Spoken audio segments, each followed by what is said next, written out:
Bonsoir YouTube, j'espère que vous allez bien. Aujourd'hui les gars, vidéo exceptionnelle, on se retrouve dans ce magnifique décor pour Halloween. Les gars, je suis pas tout seul, il y a quelqu'un les gars avec nous, c'est Vivic de la prod. Donc on se retrouve dans ce cadre magnifique. En plus les gars, comme vous allez voir ce qu'on va faire aujourd'hui, ça va être exceptionnel. Je vais vous expliquer le concept les gars. Le concept de la vidéo est très simple. Je vais vous dire 2 mensonges, une vérité. Il y aura 3 tours et le but c'est que vous deviniez la vérité. À l'issue les gars, donc vous me direz dans les commentaires et je vous dirai laquelle est vraie et lesquelles sont fausses. Bref, je pense que vous avez compris le concept. On est parti pour cette vidéo exceptionnelle.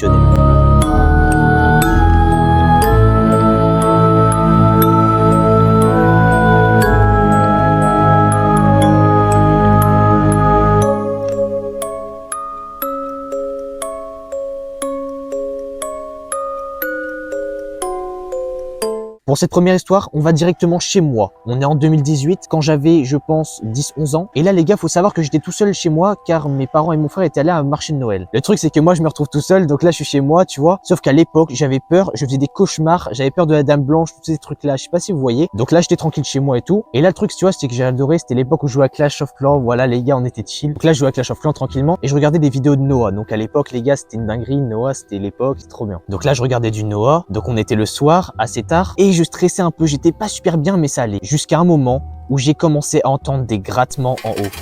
Donc là, je me dis au départ, ouais, ça doit être le vent ou tu vois, c'est bizarre. Donc du coup, ça continue, ça continue. Donc moi, ça me dérange un peu, sauf que j'ai trop peur d'aller en haut, vu qu'à tout moment, c'est vraiment un truc bizarre. Et vous savez, à l'époque, j'avais vraiment peur. Je décide de me munir d'un couteau. Et là, je commence à monter lentement les escaliers parce que j'avais vraiment peur. Je continue à monter les escaliers. Et là, à un moment, la télé, elle s'éteint tout seul. Donc la vidéo de Noah, tout s'éteint. Là, les gars, j'ai vraiment stressé. Donc je suis monté en haut, j'ai couru dans ma chambre. J'ai appelé mes parents. Ils sont venus aussi vite qu'ils pouvaient et j'ai vu avec eux. Et on sait pas à quoi c'est dû. Anecdote d'horreur numéro 2. Donc faut savoir, moi je habite dans une petite ville et là j'avais décidé d'inviter 2 potes. On avait passé une journée extraordinaire. On avait été au speed park, on avait été manger au McDo. Quoi de mieux les gars, j'étais avec mes 2 meilleurs potes, franchement c'était trop bien. Le soir venu, on décide du coup de dormir dans des tentes vu que chez moi c'est grand mais genre il y avait pas assez de place et en vrai les tentes c'est masterclass. On arrive, là on est le soir, on s'était dit que ce qu'on allait faire c'était de sortir des tentes pour aller explorer dehors, tu vois, quand il fait nuit, un peu se faire frissonner et tout, c'était trop bien. En plus on était avec les potes donc vas-y c'était une dinguerie. Le soir venu, on décide du coup d'y aller vers minuit, 1h du matin, vu qu'on était l'été. Il faisait assez beau encore, assez jour, mais là du coup il faisait un peu nuit, vu qu'on était minuit, 1h du matin. Donc là je continue et là on y va du coup. On va du coup à l'endroit, du coup on sort, on escalade parce que j'ai un petit muret. On escalade et puis les gars, on sort de chez moi, c'est la belle vie, on est tranquille, on est là. Et donc là il y a les lumières qui éclairent un petit peu mais pas énormément. On continue, on va dans le centre-ville entre guillemets parce que c'est un petit village et au bout d'un moment, on s'est beaucoup moins éclairé et là on voit 3 mecs dehors qui nous suivent mais on sait pas trop. Ils ont l'air un peu bourrés, tu vois, ils sont un peu bancals, on sait pas trop. Et là je dis à mes potes, les gars, c'est les mecs malades d'où j'habite, tu vois, c'est les malades et tout. Eux une fois ils m'ont fait des trucs bizarres et là mes potes ils sont chiés dessus. On a continué, sauf que le problème c'est qu'ils avaient des trucs dans la main, on sait pas exactement quoi. Et ils ont commencé à nous poursuivre. Sauf que là j'étais en chaussettes claquettes les gars, mais malgré ça j'ai couru de toutes mes forces quand même. Au final on a réussi à les semer et on savait pas ce que ces mecs voulaient. On a vraiment flippé et on est retourné chez moi et du coup on a vraiment eu peur. 3e anecdote d'horreur. Pour cette histoire, j'étais au jardin aux papillons abandonné. Donc, vous le savez les gars, j'en ai déjà fait une vidéo sur la chaîne et là j'étais avec un pote à moi, donc s'il regarde la vidéo il se reconnaîtra. Le truc c'est qu'il y avait un peu de monde mais beaucoup moins parce que la fois où on avait été il y avait beaucoup de monde mais là en vrai ça le faisait. Il y avait pas mal de passages quand même et vous savez, vous avez vu dans la vidéo c'était assez coupant et assez dur d'y aller. Mais du coup à un moment il y a personne donc là on décide tout simplement d'y aller, voilà, sans faire de bruit parce qu'il y avait la police à côté et tout et c'était assez chaud. On arrive à l'intérieur donc là on commence et ça avait pas mal changé quand même, genre c'était un peu plus cassé, il y avait pas mal de trucs qui avaient changé donc on commence à visiter. Là on va à l'endroit où il y avait le SDF, rappelez-vous, et ça avait pas mal changé aussi. Donc on se dit à tout moment, tu vois, ça veut dire qu'il y a du mouvement, donc ça veut dire que vraiment il y a pas mal de SDF et que du coup ça fait assez peur, il faut pas qu'ils viennent. On continue à visiter l'avant du coup, l'avant jardin papillon, je sais pas si vous avez vu du coup, donc l'avant jardin papillon et on entend du bruit mais on se dit ouais attends il y a des mecs ou c'est comment là, et on continue et là on tombe sur le putain de SDF. Le truc c'est que il est bizarre, genre vraiment il a une grosse barbe rousse et tout, il est vraiment bizarre et il nous regarde très bizarrement. Ce qu'on fait c'est qu'on décide de pas perdre de temps, on court. Heureusement, on arrive à le semer. Enfin, je sais pas si on peut parler de semer, vu qu'il nous a pas poursuivi, il nous a juste regardé, mais c'était vraiment une expérience super glauque. On arrive à sortir et vraiment, on était traumatisés. Les gars, on a fini cette première série. Donc là, les gars, maintenant, laquelle est vraie et lesquelles sont fausses? Est-ce que l'histoire vraie et l'histoire... Wesh, ouais. Ah, force à la branche. Est-ce que l'histoire vraie, l'histoire numéro 1, l'histoire dans laquelle la télé s'éteint tout seul et genre j'entends des bruits bizarres? Est-ce que l'histoire vraie Et l'histoire numéro 2, l'histoire où j'étais avec des potes et il y a des 3 mecs bizarres qui sont venus comme ça et on sait pas où ils étaient, qu'est-ce qu'ils voulaient et on a vraiment flippé? Ou alors est-ce que l'histoire vraie est l'histoire numéro 3, celle où on a été dans le jardin papillon, celle où il y a le SDF qui nous a pas poursuivi mais qui nous a fait vraiment peur? En tout cas les gars, sans plus attendre, j'arrête le suspense, l'histoire vraie et l'histoire numéro 1. Et oui, malheureusement, ça s'est bien passé. Ma télé s'est coupée toute seule. Alors, est-ce que c'était par rapport à un orage? Je ne sais pas du tout. Mais les circonstances font que c'était vraiment bizarre, que ça m'a vraiment fait flipper. On a fini la série numéro 1. Et les gars, pour votre bonheur, il en reste 2. Alors, si vous kiffez la vidéo, n'hésitez pas à prendre vos petits popcorn, à vous installer bien confortablement sur votre canapé et à profiter de cette mythique vidéo. Anecdote d'horreur numéro 1. Ça va aller assez vite, mais à l'époque, c'était 2018 aussi. Donc, vous vous rappelez, les gars, j'avais peur de la Dame Blanche, de tous ces bails-là. Donc, vraiment, j'avais peur, je faisais des cauchemars pour vous dire toutes les nuits, donc c'était vraiment traumatisant. Le truc, c'est que j'avais un chien à l'époque, je n'en ai plus malheureusement, mais il est pas mort, vous inquiétez pas. J'avais un chien et je devais le sortir tous les matins. Donc là, on était en hiver, le fait que du coup, je devais sortir mon chien du coup avant l'école. Donc ça veut dire que les gars, il faisait nuit, tu vois, mais sauf que moi avec la nuit à l'époque, bah ça n'allait pas trop. Donc là, je commence à le sortir. Il y avait en fait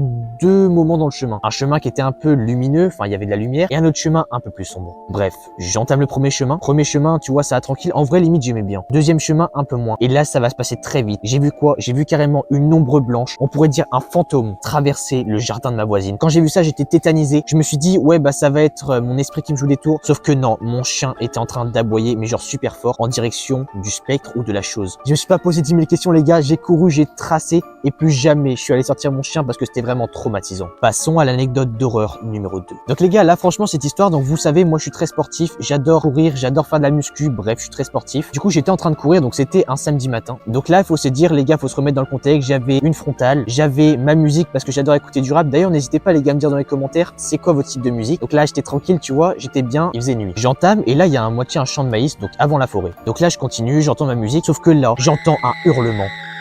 J'ai vraiment stressé. Genre, il était un peu loin, mais pas si loin que ça. On va dire que bah, le mec ou la chose qui faisait ce hurlement, c'était à proximité de moi. Donc là, je commence à courir plus vite parce que j'ai un peu peur. Et sauf que j'ai comme l'impression, vous savez, ce 6e sens qu'on croit que quelqu'un nous poursuit ou qu'on a un pressentiment, bah c'est ce qui s'est passé. J'ai l'impression qu'à ma gauche, du coup, donc là où il y avait le champ de maïs, j'ai l'impression qu'il y a quelqu'un qui me poursuit, genre qui court, tu vois, comme si je courais. C'était vraiment super flippant. Sauf que tu vois, du coup là, j'ai cette impression. Ce que je fais, c'est que je cours de plus en plus vite. Je m'essouffle assez vite, mais en vrai, ça va. Je continue, je cours et là, je décide de regarder derrière moi. Et là, je vois quoi? Une putain de silhouette. Comme s'il y avait un gars qui me regardait fixe. Il était comme ça. J'ai vraiment stressé. J'ai couru de toutes mes forces. Malheureusement, après, je devais aller continuer, mais j'ai pas eu la force. Du coup, je suis rentré chez moi et plus jamais je suis allé courir de nuit. 3e anecdote d'horreur. Ok, donc pour cette anecdote, on change complètement de contexte. J'étais sur Hasard. Donc Hasard, les gars, c'est un site qui ressemble à Omegle. Un site où tu peux rencontrer des personnes qui proviennent de tout le monde. Donc là, j'avais de la chance. J'avais pu mettre sur le site que je rencontre des Français pour pouvoir parler et chill. Donc là, je commence à swipe, tu vois, les gens, parce qu'on peut swipe, c'est tranquille. Je commence à swipe, je parle avec des Français, tranquille. On commence à discuter, tous, c'est drôle, c'est marrant.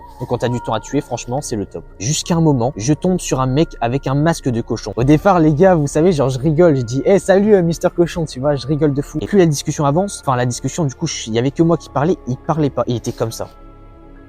Il était fixe. Bah, l'arrière de sa caméra, elle était noire. Donc en fait, on voyait pas grand chose, on voyait juste le mec avec le masque de cochon. Et plus on avance, plus ça semblait glauque. Du coup, ce que j'ai décidé de faire, c'est de swipe le mec. Et du coup, de continuer parce que c'était vraiment bizarre. Donc là, je parle avec des gens, du coup, je continue à swipe. Et là, je parle avec des mecs et tout, du mec au cochon. Je dis, ouais, les gars, est-ce que vous avez vu ce mec qui est bizarre? Et il y a un mec qui m'a répondu qu'il avait vu exactement le même mec. Mais qu'il avait swipe aussi parce que c'était vraiment bizarre. Donc je continue à swipe. Et là, je retombe sur le mec au masque de cochon. Les gars, je vous avoue que quand j'ai vu ça, j'étais vraiment pas serein et vraiment pas bien. Donc du coup, je le reste pendant 2-3 secondes. Et je décide de quitter l'application parce que en fait sur Hasard il faut savoir que pour swipe, tu vois, on swipe, pour retomber sur la même personne, bah il y a vraiment pas de chance, vraiment pas de probabilité vu qu'il y a des millions de personnes sur l'application. Donc le truc c'est que j'ai décidé de jamais plus rouvrir l'application. Après les gars, c'est juste que j'ai stressé, mais je la rouvrirai sûrement un jour. C'était la série numéro 2, série dans laquelle il va falloir que vous disiez celle qui est vraie et les 2 fausses. Alors, est-ce que l'histoire vraie, c'est l'histoire numéro 1, celle où laquelle j'étais avec mon chien, laquelle on a cru apercevoir un fantôme, enfin on a aperçu un fantôme? Est-ce que l'histoire vraie, c'est l'histoire numéro 2, où j'étais en train de courir et j'ai vu clairement une putain de silhouette d'homme massif qui vraiment, il me voulait pas du bien, je pense, parce que c'était très bizarre? Ou est-ce que l'histoire vraie, c'est l'histoire numéro 3, celle où laquelle j'ai vu un mec avec un masque de cochon sur Hasard? Sans plus attendre les gars, je vous dis la vérité. La vérité est la 2e histoire, histoire dans laquelle j'étais en train de courir, histoire dans laquelle il y a un mec qu'au départ part qui m'a poursuivi, qui s'est après arrêté. Si je n'avais pas continué de courir, si je l'avais pas tracé, qu'est-ce qui se serait passé? Passons directement à la troisième série de cette vidéo. Pour cette première anecdote d'horreur, il faut savoir que j'ai refait l'aquarium abandonné avec un pote, donc il se reconnaîtra aussi dans la vidéo vu qu'il la regardera certainement. Donc je l'ai refait, mais là j'avais ce pressentiment qui était pas bien. Vous voyez ce sixième sens, comme je l'ai redit avant, c'est un sens que je sais pas pourquoi j'ai développé, si c'est mieux que les autres, mais en tout cas c'est un sens que je me dis c'est 100% safe, tu vois. Mais il y avait pas trop de monde, il y avait pas trop de passages, donc on décide quand même d'y aller. Donc on fait le pré-urbex parce qu'il y a un truc avant d'y aller. On fait, et donc vous l'avez vu dans la vidéo, pour y aller c'est compliqué, mais on décide d'y aller et ça se passe très bien. Sauf que quand on se rend à l'intérieur, mes doutes se confirment. Le truc c'est que les gars, à l'intérieur j'entends des bruits, mais des bruits pas de toit, enfin des bruits comme s'il y avait des gens qui se cachaient comme nous, genre très bizarre. Donc on peut penser que c'est des urbexeurs comme nous, mais tu vois j'étais vraiment pas serein. On décide de continuer et en fait le truc c'est que ça faisait 2-3 semaines j'avais fait avant l'aquarium et le truc c'est que l'aquarium il s'était détérioré mais à une vitesse, genre maintenant tout est cassé dedans. Je sais pas si je referai un live ou une vidéo dessus, mais les gars c'est hallucinant. Donc avec mon pote on continue et là au bout d'un moment on entend comme des chuchotements, des voix genre vraiment bizarres. C'est pour ça que genre j'étais vraiment pas serein. Donc on continue et tout à visiter tranquille, mais on n'aperçoit jamais quelqu'un, donc on se dit bah à tout moment on a peur et tout. Sauf que là mon sang s'est glacé quand j'ai entendu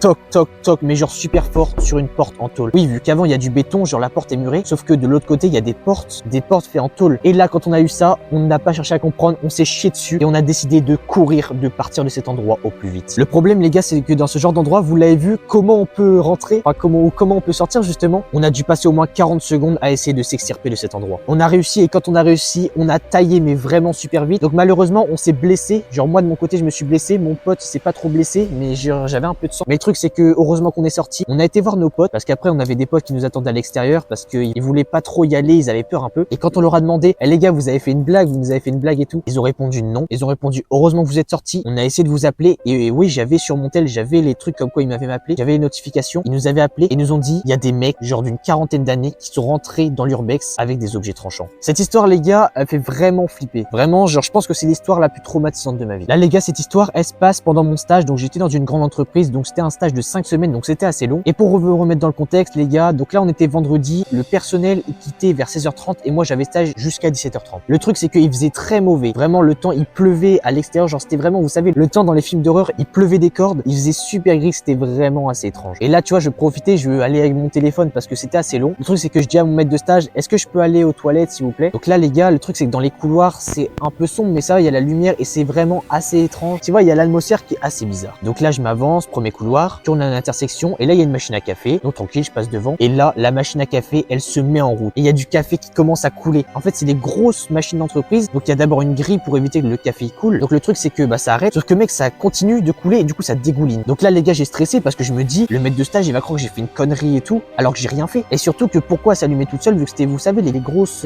machines avec des grains dedans, les trucs pro quoi, donc pourquoi ça s'allumait tout seul? Il y a pas de raison. Mais en fait je me suis dit qu'il y avait quelque chose de pas normal. Du coup j'ai couru vers mon maître de stage et je lui ai dit la supercherie. Ils ont regardé avec des techniciens et le truc c'est qu'il y avait aucun problème, ils ne savent pas d'où ça vient. Donc là c'est fini les gars pour l'histoire numéro 2. Nous allons passer à la troisième anecdote d'horreur. Les gars il faut savoir que malheureusement l'année dernière une personne de ma famille est morte. Donc ce qu'on a dû faire du coup c'est de vider sa maison pour la vendre après et pour récupérer des souvenirs potentiellement parce que c'était une personne que j'ai affectionnée et que bah toutes les personnes de ma famille affectionnaient énormément. Donc moi je m'occupais des tiroirs, donc là je commence à vider les tiroirs, je commence à les vider et je me rends compte qu'il y a des photos tu vois de moi, de ma famille, genre c'est assez bien. Malheureusement ça nous a rapprochés un peu plus mais franchement c'était assez convivial malgré le fait qu'une personne soit morte. J'ouvre un tiroir et là mon sang se glace. Il y a des photos super bizarres de fantômes, de spectres. Je sais pas les gars si les photos, je sais pas d'où elles venaient en tout cas. Donc je les ouvre toutes, je les regarde et là au bout d'un moment, une photo de Jonathan Galindo était là. Alors les gars, pour ceux qui savent pas Jonathan Galindo, je l'affiche ici en plein écran. Donc là les gars, vous voyez que ce mec, il est vraiment pas sympa. Enfin tu vois, quand tu vois ce mec,